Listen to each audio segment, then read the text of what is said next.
전미예수님, 네, 믿음 파트 끝나고 이제 회개 파트를 시작하게 되었습니다.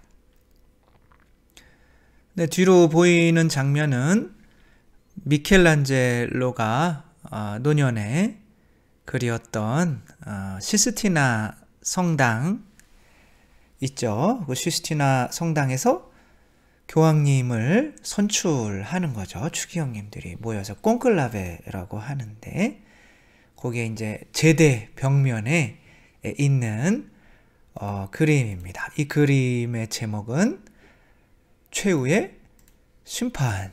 무섭죠? 심판인데, 보시면 아시겠지만 예수님께서 여기에 계시죠.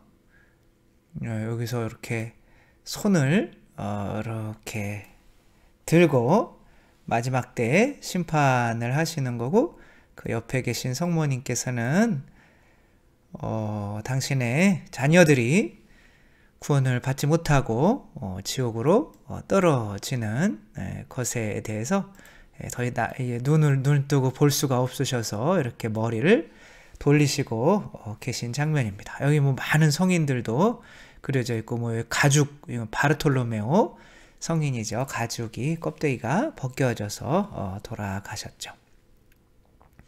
그래서 이제 이 밑에로 떨어지면 이제 지옥이고, 천사들이 이제 위로 끌어올리려고 하는 장면인 거죠. 그리고 이제 지옥에 가면 영원히 벗어날 수가 없게 되죠. 여기 보시듯이 이제 마귀가 이제 지옥에 오는 사람들을 이렇게 배로 내려놓으면은 하늘로는 오를 수가 없게 되는 겁니다. 이렇게 위에서 막 끌어올리고, 여기 뭐 묵주기도, 잘 안 보이시겠지만 여기는 묵주로 이렇게 끌어올리는 거예요, 천사들이. 그래서 묵주기도 열심히 해야겠죠. 근데 정말 하느님이 사랑 자체이시고 자비로우신 분인데 지옥이 있을까요? 이렇게 해서 영원토록 인간들이 이렇게 지옥에서 벌받는 것을 보고 계실까요? 앞에서도 말씀드렸듯이 지옥이 참 없으면 좋겠지만, 그러면 예수님께서 세상에 오셔가지고 십자가를 지시고 구원하러 오실 필요가 없는 거죠. 그러니까 예수라는 이름은 구원자라는 뜻이죠. 근데 구원한다는 것은 무언가로부터 빼내는 거죠. 그래서 가려주다 보고 예수님이 그러셨죠. 저 사람은 세상에 태어나지 않는 편이 좋았을 것이다. 그러니까 세상에 태어나서 구원을 받지 못하는 사람이 분명히 있는 거죠. 그러면 이제 뭔가를 구원하려면 이제 심판이 있어야겠죠. 그리고 이제 이렇게 최후의 심판이 있지만, 또 우리가 각자가 죽으면 또 개인적으로 먼저 심판을 받고 마지막 때 이제 이렇게 최후의 심판을 받게 되는 거죠. 뭐 그 결정은 바뀌지 않습니다. 그럼 우리가 이 심판을 이기려면 심판의 기준이 뭔지 알아야겠죠. 심판에 이게 콩나물을 다듬을 때도 이 콩나물에 어떤 다듬을 때도 어떤 기준이 있겠죠. 어떤 것은 버리고 어떤 것은 뭐 이렇게 하고, 각자의 기준에 맞게 이렇게 할 텐데, 우리 최후의 심판에 대해서 나와 있는 예수님께서 하신 아주 중요한 마태오복음 25장이죠. 어떻게 하신대요? 양과 염소를 나누신대죠. 양은 누구예요? 예수님 가난한 사람들에게 선행을 한 사람, 베푼 사람들이죠.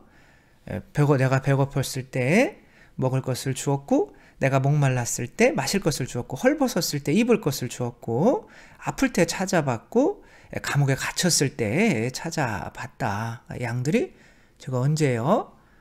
그렇지만 가장 보잘것없는 형제에게 해준 것이고 나에게 해준 것이다. 염소들한테는 뭐라 그래요? 너희들은 내가 그럴 때 안 해줬잖아. 그래서 양과 염소를 이렇게 나누죠. 그러니까 나누는 이 기준은 어떻게 되는 거예요? 우리의 행위인 거죠. 그래서 심판의 기준은 행위일까요? 과연? 행위보다 더 중요한 게 있습니다. 바오로 사도는 이렇게 얘기합니다. 율법에 따른 행위, 율법은 서로 사랑하라는 거죠. 그 율법에 따른 그 행위에 의지하는 자들은 다 저주 아래 있다. 우리는 착한 행위를 잘해야 구원받는지 아는데 그 행위에 의지하는 자들은 저주받는데요. 이거 심각하게 받아들여야 됩니다. 우리가 여기서 넘어오지 못하면 바리사 율법학자들이랑 다를 바가 없게 돼요. 착한 행위를 한 번도 안 했다. 그러면 구원을 받을 수 있을까요? 못 받을까요? 착한 행위를 태어나서 한 번도 안 했어요. 그러면 구원을 받을 수 있을까요? 없을까요? 착한 행위를 한 번도 하지 않아도 구원을 받을 수가 있습니다. 네, 이상하게 들리죠? 예수님 오른쪽에 못 박혔던 이름이 뭐예요? 우도죠. 우도는 제주도에 있는 게 우도죠. 웃기려고 한 건데 웃어주셨으면 감사하겠고요. 예수님 이제 오른편, 왼편에는 염소라고 생각하고 이제 오른편에는 이제 양이라고 생각하는 거죠. 그래서 오른쪽에 못 박혔을 거다. 성경에는 어느 쪽에 못 박혔는지는 안 나와요. 아무튼 오른쪽에 못 박힌 도둑, 그래서 우도라고 하는 거죠. 이 양반이 뭐라 그래요? 예수님 오늘 이렇게 저 좀 구원해 주십시오. 그러니까 예수님이 오늘 나와 함께 낙원에 있게 될 것이다. 그렇게 말씀하시죠. 내려가서 착한 일 좀 하나만이라도 해고와. 어떤 소설에 그런 거 있죠. 어떤 할머니가 지옥에 갔는데 이제 천사들이 하도 안 돼서 착한 일 한 것 좀 생각해봐. 그러니까 이제 이렇게 생각하는데 없는 거예요. 근데 담아내기 아니요 양파를 하나 이렇게 준 기억이 나는 거예요. 도스토예프스키인가요? 아무튼 그 분의 소설인데 그래서 양파를 이렇게 천사가 그럼 양파라도 잡아. 그러면 천사가 이제 양파를 준 거예요. 양파를 잡으니까 천사가 아까 최후의 심판 때 본 것처럼 위로 끌고 올라가는 거죠. 이 할머니는 이제 양파 잡고 천당에 갈 수 있는 거예요. 그런데 이 밑에 이제 다른 사람들도 막 할머니를 잡은 거죠. 그래서 수십 명이 쭉 따라 올라오는 거예요. 이게 큰일 난 거죠. 그래서 이 양파가 끊어질 수가 있는 거죠. 그래서 할머니는 이거 내 양파야! 그러면서 사람들을 발로 막 이렇게 해내다가 양파 이렇게 미끄러져 가지고 지옥에 완전히 떨어졌다는. 이거는 이제 뭐 맞는 얘기이기도 하지만 선행만으로는 우리가 구원받지 못합니다. 선행 아무리 많이 해도 구원 못 받을 수 있고 선행 한 번도 안 한 사람도 구원을 받을 수가 있습니다. 우리가 이 자기 본위로 행하는 행동주의에서 벗어나야 돼요. 만약에 아기가 세례받고 바로 죽었다. 그러면 천당 갈까요? 지옥 갈까요? 착한 일을 하나도 내가 보잘것없는 형제 하나에게 해준 것이 곧 나에게 해준 것이다. 이 선행을 하나도 안 했으니까 지옥 가야 되나요? 당연히 천국 가겠죠. 왜? 우리가 구원받는 거는 예수 그리스도의 은혜로, 세례가 그리스도의 은혜로 우리에게 오시는 은총이죠. 그 은총으로 구원 받는 거죠. 그걸 믿으면. 물론 아기는 지금 믿을 수가 없어요. 이때의 믿음은 부모의 믿음을 보고 해주는 겁니다. 그러니까 믿음이 없으면, 그래서 부모가 어떤 누구라도 이 아이를 믿음 있게 키울 수 있는 보증인이 없으면 유아 세례도 합당하지가 않은 거죠. 만약에 태어날 때부터 불구로 장애로 태어났다. 앞뒤를 못 가려요. 그러면 그 사람은 다른 사람들에게 도움만 받지 다른 사람을 도와줄 수는 없겠죠. 그러면 착한 일 한 번도 안 하고 남들이 착한 일 하는 거 도움만 받았으니까 지옥에 가야 될까요? 아니죠. 그렇죠. 그러니까 결국에는 선행으로 구원받는다 라고 하는 생각은 다 어디서 나오는 거냐면 바리사이들에게서 나오는 겁니다. 이 바리사이 율법학자랑 예수님께서 끊임없이 싸우셨죠. 지금 이 뚱뚱한 앞으로 나가는 사람이 이제 바리사이고 돈을 많이 내는 거죠. 사람들 보라고. 그 뒤에 천천히 들어오는 사람이 세리인 거죠. 성경에 그런 내용이 있죠. 그래서 바리사이는 성당에 이제 성전에 들어와서 주님, 저는 11조도 내고 주일미사, 평일미사 빠진 적도 없고 매일 묵주기도 20단씩은 꼭 하고 일주일에 2번 단식하고 가난한 사람들도 많이 도와줬습니다. 이렇게 했죠. 그리고 세리는 한 게 없어요. 그냥 뒤에서 그냥 고개를 숙이고 주님, 자비를 베푸소서 이렇게만 했죠. 누가 의로워져서 갔다고 예수님께서 말씀을 하십니까? 착한 일 많이 한 바리사입니까? 아니면 그냥 하느님의 자비만 바라는 세리입니까? 당연히 의롭다, 의로워진다 라고 하는 거는 이제 뒤에 또 설명할 기회가 있겠지만 이제 구원이랑 같은 말이에요. 그러니까 누가 구원을 받느냐면 착한 일을 많이 한 바리사이가 아니라 착한 일을 한 번도 안 하고 죄만 짓다 3년 만에 성당에 온 이제 세리가 구원을 받는 거죠. 신기하죠? 그렇습니다. 심판이라는 게 그래요. 내가 바리사이인지 아닌지 그 특징은 어떻게 알아볼 수 있을까요? 내가 다른 사람을 심판하고 있으면 바리사이입니다. 100% 바리사이입니다. 근데 내가 다른 사람을 심판하려면 어떻게 해야 돼요? 내가 다른 사람들보다는 어떠한 행동을 잘해야겠죠.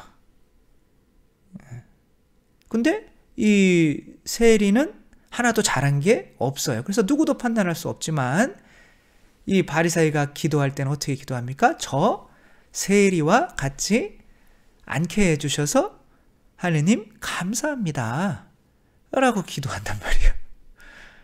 감사 기도해도 안 돼요. 다른 사람을 판단하는 거는.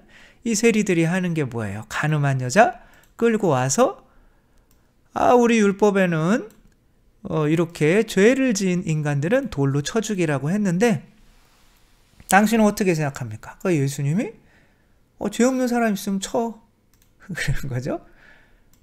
너희들이 선행을 해서 구원을 받을 수 있다면 내가 뭐하러 십자가에 못 박히러 왔니? 그 율법이라고 하는 거는 이미 구약에 예수님께서 어떠한 율법을 주셨어요? 우리에게 계명을. 요거만 지키면 돼. 이게 뭐예요?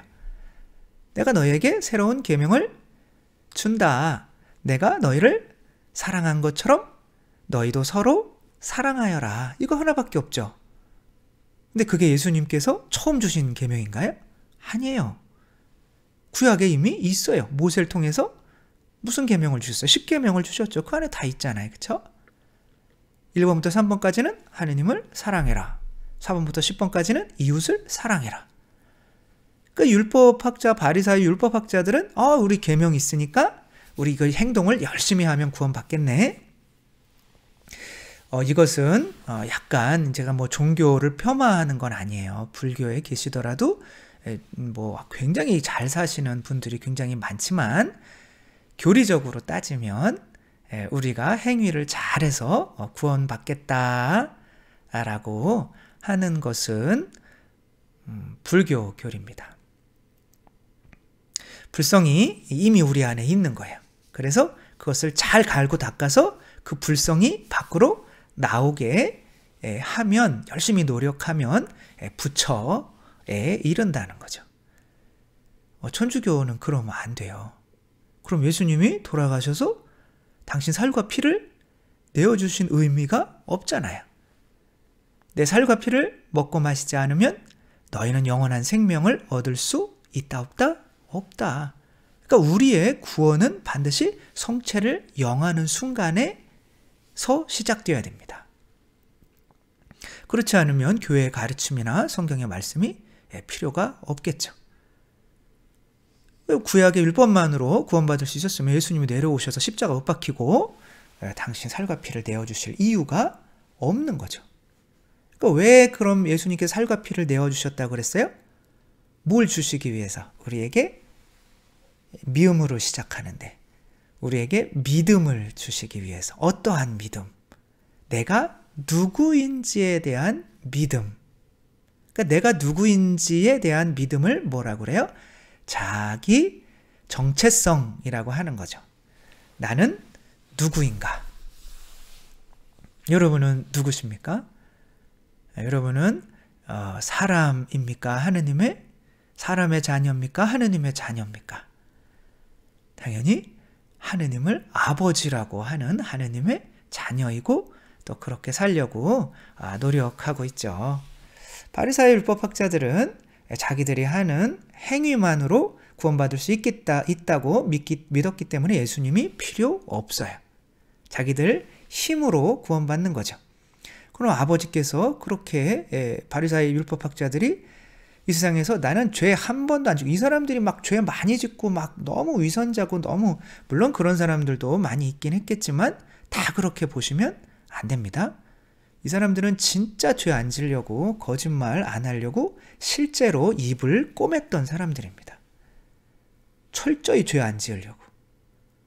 근데 예수님께서는 너희들의 힘만으로는 안 돼 라고 하는 거죠. 이것을 교회에서는 뭐라고 그러냐면, 행위는 뭘 따른다? 존재를 따른다. 존재가 뭐야? 자기 정체성, 본성, 내가 누구인지. 그래서 행위를 열심히 하면 본성까지 바뀌어서 하느님 자녀가 될 거야. 그래서 성당에 열심히 나오면 돼. 그래서 착한 일을 많이 하면 돼. 선교를 많이 하면 변할 거야.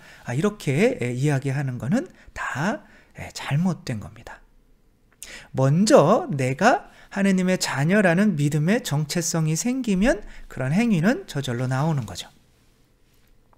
그러면 구원을 위해서 하느님께서 우리에게 마련해 주신 그 구원의 심판의 기준은 뭘까요? 바로 태어날 때부터 이 양과 염소를 나눈다고 했잖아요. 이 양과 염소는 심판 때 너는 착한 일 했고 너는 나쁜 일 했잖아. 나쁜 일을 아니라 착한 일을 안 했잖아. 그렇게 말씀을 여기 한번 구분해 보세요. 여기에 염소도 있고 양도 있어요. 구분이 어떻게 잘 되시나요? 여기에 뿔이 있는 얘는 염소죠. 얘는 뿔이 없죠. 얘는 양이에요. 구별이 잘 되세요? 잘 안 되시죠? 얘는 염소고 얘도 염소인가? 뭐 우리가 굳이 구분할 필요는 없죠. 그래서 이스라엘에는 이거 보세요. 척박하죠, 그렇죠? 땅이 광야인데, 광야 지대인데 지금 푸릇푸릇 이렇게 풀이 있는 경우는 비가 왔다는 겁니다. 그러나 이 유다 지방, 이스라엘 이 지방에는 겨울에만 내려요. 겨울에 그냥 한 2주, 한 3주, 뭐 이 정도밖에 안 내려요. 그래서 온 이 광야가 다 흙밖에 없어요. 이 광야가 푸르러지는 유일한 때가 있는데 그것이 바로 겨울의 우기철입니다. 그럼 목동이 걱정할 필요가 없죠. 얘네들을 막 풀어놓으면 그냥 지들이 알아서 풀 뜯어 먹으니까. 그래서 구약에서 목동이었다가 왕이 된 사람이 누구예요? 다윗이죠. 그 다윗이 어떠한 시편을 줬어요? 푸르른 풀밭에 이몸 뉘어 주시고, 이거는 목동만이 느낄 수 있는 그 2주 동안의 행복을 나타내는 거예요. 걱정할 수 필요가 없는 상태에 우리들도 하느님께서 이렇게 항상 이렇게 은총을 내려주시니까 푸른 풀밭에 이몸 뉘어주시는 하느님을 믿는다면 정말 걱정하지 말고 살아야 되는 거죠. 근데 내 힘으로 마치 하늘에 계신 우리 아버지 하면서 아니야 나는 내일 걱정해야 돼 막 그러면서, 그래서 예수님이 제발 좀 내일 걱정하지 말고 이제 내가 굶기냐, 새들도 먹이시는데 내가 뭐 헐벗게 만드냐 라고 하는 건데, 우리들은 아니야 하느님은 그냥 말만 하고 걱정은 내가 다 해야 돼. 그거는 참다운 자녀의 모습에서 조금 벗어난 거죠. 그래서 이렇게 이제 평상시에는 그때 자랐던 풀들을 계속 찾아다녀야 돼요. 그러니까 어떻게 해야 돼요? 계속 이동을 해야겠죠. 산 비탈로. 물론 뭐 딸랑딸랑 하는 것도 있기는 하지만 얘네들이 그거를 막 먹다 보면 정신없어가지고, 근데 이 양들은 뭐가 안 좋냐면 눈이 안 좋아요. 그래서 막 그냥 먹다가 그냥 앞에 1m밖에 안 보여요. 그냥 뿌연 거죠. 먹을 거밖에 안 보이는 거죠. 그러니까 길을 많이 잃어버려요. 근데 염소는 이제 눈이 좋으니까 이제 여기 이스라엘에서는 이동을 하도 많이 해야 되니까 양과 염소를 같이 몰고 다닙니다. 그러다가 저녁 때는 어떻게 해야 돼요? 저녁 때는 왜냐하면은 이제 막 도둑들도 있고 짐승들도 있으니까 최대한 목동들이 많이 모여야 돼요. 그리고 함께 모여서 그 양과 염소가 이제 한 우리에서 이렇게 살아야 됩니다. 우리에서 이렇게 자야 돼요. 근데 이 염소들은 자기 공간이 비좁아지잖아요. 자는데. 그럼 귀찮잖아요. 그럼 어떻게 해요? 이렇게 뿔이 있으니까 뿔로 이렇게 쳐받으면, 양을 쳐받으면 양이 피가 나겠죠. 그러면 안 되겠죠. 그래서 재울 때는 양과 염소를 나눕니다. 그렇게 양과 염소를 나누겠다는 거예요. 그리고 이제 다시 출발할 때는 누가 내 양이고 누가 내 염소인지 모르잖아요. 근데 이 목자들의 목소리를 모르면 딴 데로 가게 되는 거예요. 내 양들은 나의 목소리를 듣는다라고 말씀하실 때 이제 그런 의미인 거죠. 어쨌거나 이 양과 염소는 같은 한 목자를 따라다닌 거란 말이에요. 그럼 염소는 성당 다닌 사람이겠습니까? 안 다닌 사람이겠습니까? 당연히 성당을 다니는 사람이죠. 성당을, 이 그림에 대한 욕심이 저를 망치는 것 같아요. 아무튼 이게 목자라고 생각을 하는 거예요. 이 목자가 이제 이 지팡이 이게 둥그렇게 생겼어요. 끝에가. 왜냐면은 이 양들이 이렇게 막 먹고 있으면 이제 목을 탁 잡아서 이렇게 주교님들 지팡이가 이제 그렇게 생긴 겁니다. 이 양과 염소는 같은 목자. 그러니까 성당 다 나온 사람들이란 말이에요. 성당 안 나오는 사람들한테는 예수님이 비유를 해줄 필요가 없어요. 성당 나오는 사람들 중에, 같은 목자를 따르는 사람 중에 어떤 사람은 구원받고 어떤 사람은 못 받느냐라고 하는 거죠. 근데 이 양과 염소는 언제 정해지는 건가요? 그 심판 때 양과 염소를 나눌 때 이렇게 정해지는 건가요? 아니면 그 이전에 정해졌던 건가요? 당연히 그 이전에 정해진 거죠. 언제? 태어날 때. 네. 행동 가지고 구원받으려고 하는 사람은 큰일 납니다. 그럼 막판에 내가 행동을 이만큼 했으니까 나쁜 일 행동한 거보다 착한 일 한 게 더 많으니까 저울에 달아보면 이게 더 커서 나는 나쁜 일 한 거보다 좋은 행위, 이런 심판은 없어요. 행위 안 보십니다. 이 사람들이 몰라요. 너 그런 일 했잖아. 제가 언제요? 나쁜 일 한 사람들도 너 그런 일 했잖아요. 제가 언제요? 왜 모를까요? 태어날 때 갖는 거를 뭐라고 그럴까요? 태어날 때 갖는 게, 이게 심판의 기준입니다.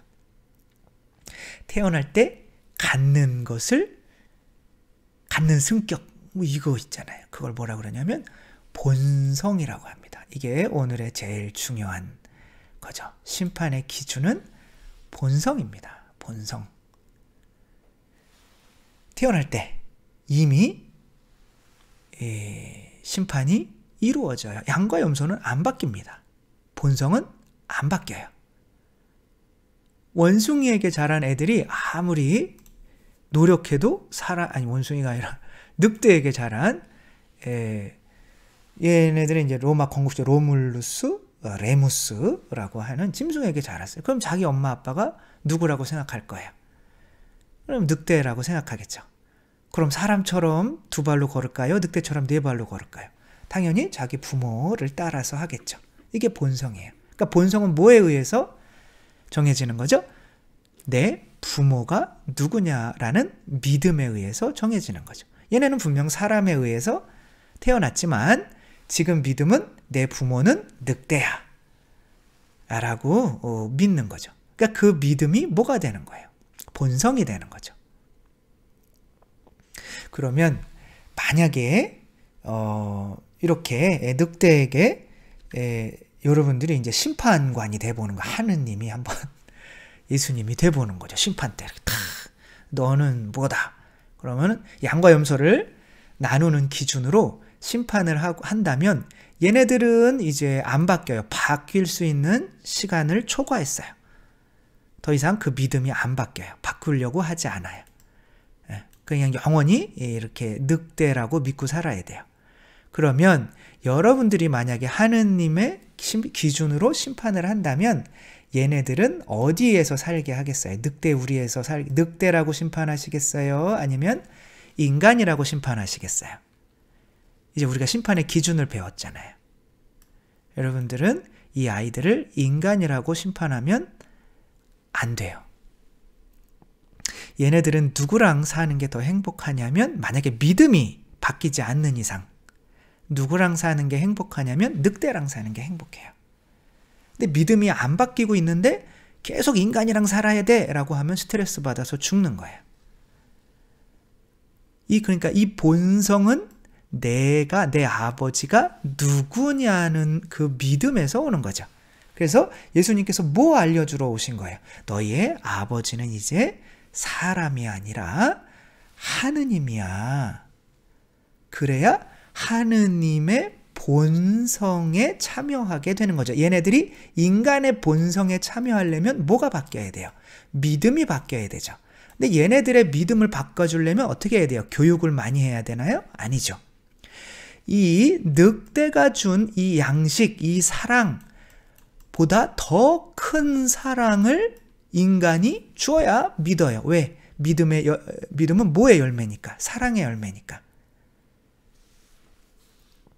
그래서 이 늑대한테 너무 큰 사랑을 받았기 때문에 얘네들은 웬만한 인간의 사랑으로는 안 바뀌어요. 이 믿음이 바뀌지 않은 상태로 계속 너희들은 인간이야 라고 교육만 했기 때문에 얘네들이 스트레스 받아서 죽은 거죠. 성당에 나오는 것도 마찬가지인 거죠. 정말 원수까지도 용서해야 돼. 그럼 스트레스 받아서 죽어요. 왜? 나는 인간이라고 생각하는데 나는 당연히 나한테 돈 1억 꿔가서 안 갚아서 우리 집이 지금 이만큼 고통스러운 상황에 있는데 저 인간을 어떻게 용서하냐고요. 나는 자꾸 그런 얘기하면 성당에 안 나올래요. 그럼 아니 왜 당신이 사람입니까? 당신 하느님의 자녀 아니에요? 라고 얘기하면 이제 됐거든요. 그러면 안 되겠죠? 그래서 정말 다시 한번 교회에서 가르치는 구원의 글씨가 그냥 깨알 같죠. 빨리 읽어드리려고 이렇게 쓴 거예요. 저는 최대한 작아지고 제가 어제 배웠던 것을 재빠르게 읽어보겠습니다. 그러니까 예수님께서 세상에 오신 것은 우리를 하느님의 본성에 참여하게 하시려고. 베드로 후서 1장 4절. 이게 구원의 뭡니까? 기준입니다. 심판의 기준, 본성, 하느님의 본성인가? 그러면 내가 하느님을 뭐라고 부르고 있어야 돼요? 당연히 아버지라고 부르고 있어야 되는 거죠. 바로 이 때문에 성자께서는 사람이 되셨고 하느님의 아들은 사람의 아들이 된 거죠. 그래서 인간이 하느님의 말씀과 친교를 맺고 어떻게 맺어요? 말씀의 전례, 성찬의 전례. 그러니까 진리와 은총으로, 이거 나중에 또 얘기를 할 겁니다. 친교를 맺고 자녀됨을 받아들여. 그러니까 자녀됨을 받아들이는 게 곧 하느님의 본성에 참여하게 되는 거죠. 그러니까 내가 하느님의 자녀인 것을 예수님의 살과 피를 먹고 마시면서 나도 예수님과 똑같이 하느님의 자녀야 라고 믿는 것이 하느님의 자녀됨을 받아들이는 거고, 그게 본성을 변화시키는 거고, 그 본성에 따라서 뭐가 나오는 거예요? 행위가 나오는 거죠.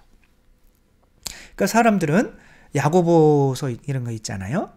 행위가 따르지 않는 믿음은 죽은 믿음이다. 그러니까 믿음보다 행위가 더 중요하다. 이런 말은 없어요. 네. 그거는 행위를 강조하려고 야고보 사도가 그렇게 얘기한 게 아니에요. 마르틴 루터는 이거를 막 행위를 너무 강조하니까, 개신교 막 마르틴 루터 있잖아요. 그걸 막 성경에서 처음에 뺐어요. 근데 이건 사실 이렇게 문맥상 행위를 강조한 게 아니에요.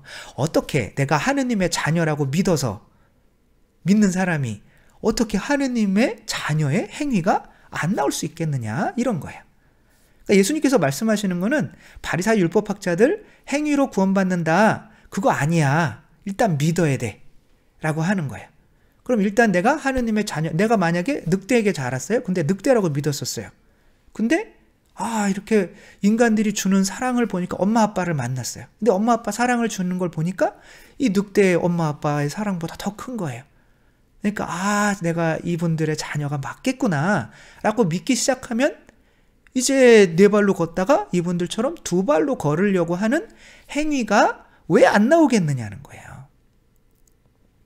행위가 존재를 따르는 거지, 본성을 따르는 거지, 행위가 본성을 따르는 겁니다. 그러니까 본성이 있으면 그 본성에 대한 행위는 자연적으로 나오는 거예요. 그래서 기억을 못하는 겁니다. 너 나한테 착한 일 해줬잖아. 저 언제요? 기억 못하겠는데? 여러분, 엄마들, 아이들 기저귀 갈아준 횟수 기억하죠? 다. 막, 몇 번 갈아줬는지, 4250번, 막. 그죠? 음식 얼마만큼 차려줬는지, 옷 얼마짜리 사줬는지, 남편들은 아이들 위해서 돈을 평생 얼마 동안 벌어왔는지 다 적어 놓으셨죠? 다 나중에 받으려고. 네, 그것을 일일이 기억한다면 그것은 부모의 본성으로 한 행동이 아닌 거죠. 아줌마, 아저씨인 거죠. 그러니까 그거는 그렇죠. 당연히 기억을 못하는 거, 본성으로 한 것은. 왜냐하면 너무 자연스러운 거니. 내가 안 하면 내가 더 고통스러우니까 하는 거예요. 애기 막 똥 묻히고 다니고 그걸 보는 게 내가 더 고통스러우니까 해주는 거예요. 애들은 몰라요. 똥 묻히고 다니는 게 더 좋아요. 네. 그래서 내가 본성적으로 선행을 하는 사람들은 내가 하는 행위로 다른 사람을 심판할 수가 없어요. 근데 바리사이 율법학자들은 본성적으로 하느님의 자녀가 아니기 때문에 자기들이 한 행위로 반드시 보상을 받아야 되는 거예요. 그게 다른 사람을 심판하는 것으로 나타나는 거죠. 그래서 다른 사람을 심판하고 있으면 나는 하느님의 자녀가 아직은 안 됐다라고 생각하시면 되는 거예요. 너무 가혹한가요? 네. 그래서 아무튼 하느님의 그분은 우리를 하느님이 되게 하시려고, 그분은 우리를 하느님이 되게 하시려고, 정말 하느님의 자녀가 됐다면 마음적으로도 나 정말 뭐 인간의 부모, 인간의 자녀야 라는 걸 넘어서야 돼요. 나는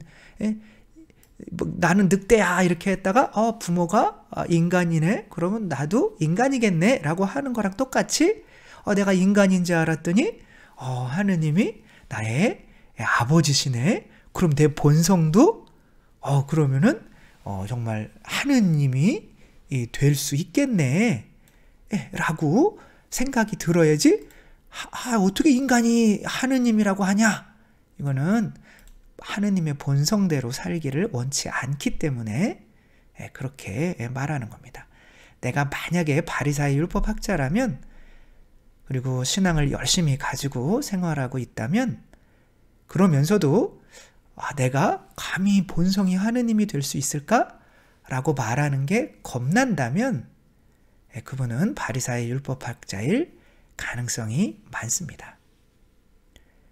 믿음 대신 행동으로 구원받으려고 하고 있는 거죠. 하느님의 외아들은 당신 신성에 우리를 참여시키려고 우리의 인성을 취하셨으며 인간을 신으로 만들기 위해서 우리를 그래서 여러분 뭐 어떤 분은 정말 나는 예수다. 물론 뭐 내가 딱 예수는 아닌 거죠. 그러나 예수님과 한 몸인 거죠. 그러니까 내가 죽고 예수님으로 사는 게 우리 복음 아닙니까? 그래서 나는 예수다를 자기 전에 100번 썼대요. 어제는 어떤 부자 되는 방법, 그래서 100번씩 100번 쓰기 뭐 이런 거, 100일 쓰기 이런 거 말씀을 드렸죠. 근데 어떤 분은 그래 나는 예수다. 그러니까 내가 예수님인데 왜 이런 게 안 되지? 라고 하면서 예수님처럼 살아야지 라고 한 사람보다 그때보다 난 예수님처럼 살려고 노력해야지가 아니라 나는 예수님이다 라고 100번씩 2년 동안 썼대요. 그러니까 정말 그 같이 사는 자매님이 그러시는데 참 많이 2년 동안 그래도 바뀌셨다고 하는 말씀을 하시더라고요. 사람은 내 본성, 내 믿음, 내가 늑대였다가 내가 인간이구나 이 믿음이 먼저 바뀌지 않으면 행위로만으로는 절대 본성이 바뀌지 않습니다. 그러니까 바오로 사도가 그러는 거예요. 행위로 구원받으려고 하는 사람은 저주받은 사람이다. 율법에 따른 행위에 의지하는 사람은 다 저주 아래 있습니다. 왜? 결국에는 못 바꿀 거니까. 구원을 못 받을 거니까. 행위를 강조하지 않는 게 아니에요. 행위를 믿음 다음에 두어야지 믿음보다 내 본성을 바꿔주는 내 본성이 무엇인가에 대한 믿음보다 행위를 더 강조하면 저주 아래 있을 수밖에 없는 거죠. 이해가 가시죠? 네, 이해가 가야 새해가 죄송합니다. 사실 이거 이제 우리 교리인 거예요. 사실 사람은 율법 서로 사랑해라에 따른 행위와 상관없이 정말 바오로 사도는 뭐 가차 없어요. 믿음으로 의롭게 구원받게 된다고 우리는 확신합니다. 이 바리사 율법학자들 두고 하는 말인 거죠. 왜냐하면 자기가 그렇게 살았었거든요. 그래서 믿음에서 우러나오지 않는 행위는 다 죄입니다. 여러분 선행이라고 생각하면은 다 선행인가요? 막 고아원 같은 데 이렇게 막 와서 라면 박스 막 쌓아놓고 사진 막 찍고 막 나는 이만큼 도와줬어. 그러면 선행을 한 건가요? 본성적으로 염소기 때문에 자기 자신을 위해서 선행을 할 수도 있는 거죠. 다 속는 겁니다. 그래서 믿음에서 내가 누구인가라는 믿음 먼저 나오지 않고 뒤따르는 그런 행위들은 다 죄인 거죠. 그러니까 만약에 여러분들이 어떤 배에서 봉사를 많이 해요. 배에서 봉사를 많이 했어요. 하면서 정말 막 밥도 해주고 빨래도 해주고 이 사람들 위해서 위로도 해주고 힘내라 막 응원도 하고 했는데 나중에 사형당했어요. 왜 그랬을까요? 그 배가 해적선이었기 때문에 그런 거죠. 우리 본성은 배와 같아요. 우리가 타고 있는 배예요. 그 본성에서 벗어나지 않으면 그 본성으로 하는 모든 행위는 아무리 선행같이 보여도 다 죄입니다. 혹시 이 사람 아셔요? 아이히만이라고 하는 사람인데 전범 재판을 받고 있는 겁니다. 안나 하렌트인가요? 아무튼 그분이 예루살렘의 아이히만 이 사람이 정말 유태인들을 어떻게 한 5, 600만 정도가 죽었죠? 어떻게 빨리 유태인들을 색출하고 어떻게 빨리 죽여야 하는지의 그 시스템을 만든 사람이에요. 완전 전쟁 끝나고 이 사람은 아르헨티나로 도망가 있다가 이스라엘 사람들에게 잡힌 거죠. 그래서 끌려와서 지금 재판을 받는 과정이에요. 죄책감 느낍니까? 안 느껴요. 나는 그리고 굉장히 나쁜 그런 5,600만을 죽이는 그거에 어떻게 하면 잘 빨리 색출해서 죽일 수 있는가, 그런 것을 할 만큼 그렇게 악해 보입니까? 그냥 보통 사람이에요. 옆에 있는 사람들이 더 험악해 보여요. 그건 아니지만 아무튼 이 사람 그런 거예요. 나는 내 가족들 살리기 위해서 내가 공무원으로서 당연히 해야 되는 거 한 거고, 나는 총으로 이 사람 진짜 직접 쏴 죽인 적도 없다. 내가 나라에서 시키는 일을 열심히 했는데 내가 무슨 죄냐. 그리고 사형받았어요. 그러니까 안나 아렌트인가 이 책을 쓴 분도 가만히 보니까 그냥 보통 사람이에요. 그리고 자녀 가족을 위해서 아주 헌신한 사람이란 말이에요. 근데 사형을 받았어요. 왜 그랬을까요? 그 사람들이 그렇게 많이 죽어가는 것에 또 눈 깜짝하지 않는 본성을 타고 있었기 때문에 그런 거죠. 전 세계에는 지금 5초마다 한 명씩 음식이 없어서 굶어 죽어가요. 근데 사실 우리 그렇게 죄책감 느끼지 못하잖아요. 사실 내가 가지고 있는 걸 좀 나누어 주면 많은 사람이 살 수 있을 텐데, 아프리카에 죽어가는 애들 한 끼 식사 100원도 안 돼요. 내가 돈 10,000원만 주면은 정말 한 달 동안 산단 말이에요. 여기 죽어가는 사람 내가 돈 10,000원 아끼려고 그냥 냅두면 이게 떨어져 죽으면 그냥 그거는 그 사람 탓인가요? 어쩌면 내 탓도 있지 않을까요? 어쩌면 나도 이 사람과 같이 자칫 이 사람, 그런 사람은 죽어가는 사람이지 뭐 라고 하는 본성을 가지고 있지는 않을까요? 예수님은 사랑이시기 때문에 우리가 죽어가는 거를 눈뜨고 볼 수가 없어서 이 세상에 인간이 되셔서 오셔서 십자가에 못 박아 당신 자신을 죽이신 거예요. 그리고 우리 아버지가 누군지 명확히 알게 하신 거예요. 그래서 이 사람이 예루살렘의 아이만 이 책의 또 다른 제목이 뭐냐면 악의 평범성입니다.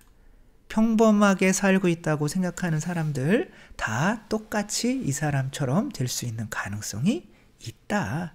겉으로만 드러나지 않을 뿐이지.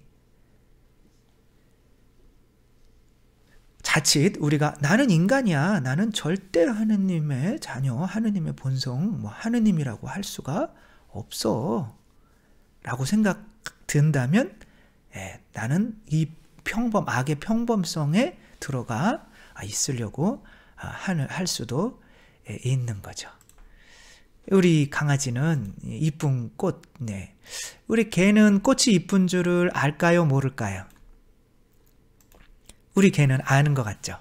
그러나 모릅니다. 여러분, 개가 이렇게 꽃 꺾어가지고 자기 집 장식하는 개들 봤어요? 꽃 짓밟습니다. 왜 그럴까요? 본성적으로 꽃이 이쁜 줄 몰라요. 내가 어떠한 본성에 있으면 옆에서 정말 사람들이 죽어가도 그렇게 재수가 없었네, 왜 거기 태어나서 그렇지? 이렇게 생각을 한단 말이에요. 그 본성을 바꿔주러 오신 겁니다. 우리는 이렇게 많은 이게 뭔지 구별이 잘 안 가요. 염소인지 양인지. 한번 구별해 볼까요? 또 이게 나 이런 욕심이 참 있네요. 얘는 염소죠. 얘는 양이죠. 아닌가요? 염소인가요? 뿔이 없잖아요. 얘는 이거 하다가 끝나면 안 되겠죠. 그래서 우리의 구원은 이렇게 성당 나와서 같은 목자 밑에 같이 미사 드리고 같이 무슨 뭐 똑같이 생위를 한다고 해서 구원에 이르렀다 이렇게 생각하면 안 되고, 나의 본성이 양인지 염소인지를 알아야 나중에 최후의 심판 때에 크게 당황하는 일이, 그때 심판은 변함이 없겠죠. 일이 없을 겁니다. 우리가 본성이 뭔지 알아보는 방법은 간단해요. 저 전번에도 말씀을 드렸듯이 예수님이 하시는 거면 나도 할 수 있어 라고 이렇게 생각이 드시는 분은, 왜? 나의 아버지도 하느님이고 예수님의 아버지도 하느님이니까. 이렇게 믿는 사람은 이미 그분의 본성에 참여하기 시작한 거예요. 그러나 계속 배 위에만 남아있으면서 예수님이니까 십자가에 못 박는 사람까지 용서하셨지. 여러분 한번 해보십시오. 저도 갈릴레아 호수 가면, 이제 성지순례 가면 항상 이 배 위에서 무리를 걸어보려고 이렇게 항상 이렇게 뛰어내리려고 이렇게 하면 신자들이 말려서 지금까지 다행히 생존하고 있어요. 떨어져서 이제 바닥에 물을 뿌리고 이제 물 위를 걷는 걸 보여주기는 하죠. 그런데 네.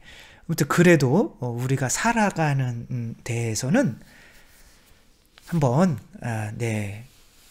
정말, 그리고 다음 시간에는 그 본성에서 뭐가 나오는지에 따라서 내 본성이 뭔지 명확히 구분할 수 있는 그 방법에 대해서 알려드리도록 하겠습니다. 이제 회개에 대한 약간의 감이 잡히시는지 모르겠어요. 회개는 단순하게 이런 행동하지 말아야지, 저런 행동하지 말아야지, 이 행동을 바꾸는 것은 그냥 회 먹고 개 먹고 하는 거랑 비슷한 거예요. 그건 회개가 아닙니다. 사순절이니까 이런 행동, 나 담배 끊었어, 나 회개했어, 나 술 끊었어, 나 회개했어, 이런 거 아니에요. 회개는 딱 한 번 하는 겁니다.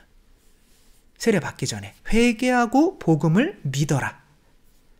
그러니까 복음을 믿기 위해서 딱 한 번 하는 게 회개예요. 그 회개가 뭐냐면 본성에 관련된 겁니다. 계속 앞으로 말씀을 드리겠지만 이 베드로는 지금 회개를 한 상태예요.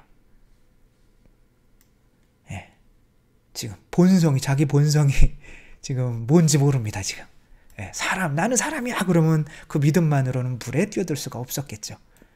이게 교만이 아닙니다, 여러분. 베드로가 물속으로 빠지니까 왜 이 믿음이 약한 자야, 왜 믿지 못했냐, 너희 물 위 걸을 수 있어, 그게 믿음이야. 그걸 믿는 것이 회개인 거죠. 오늘은 여기까지 하도록 하겠습니다. 여러분 모두 감사드리고 사랑합니다.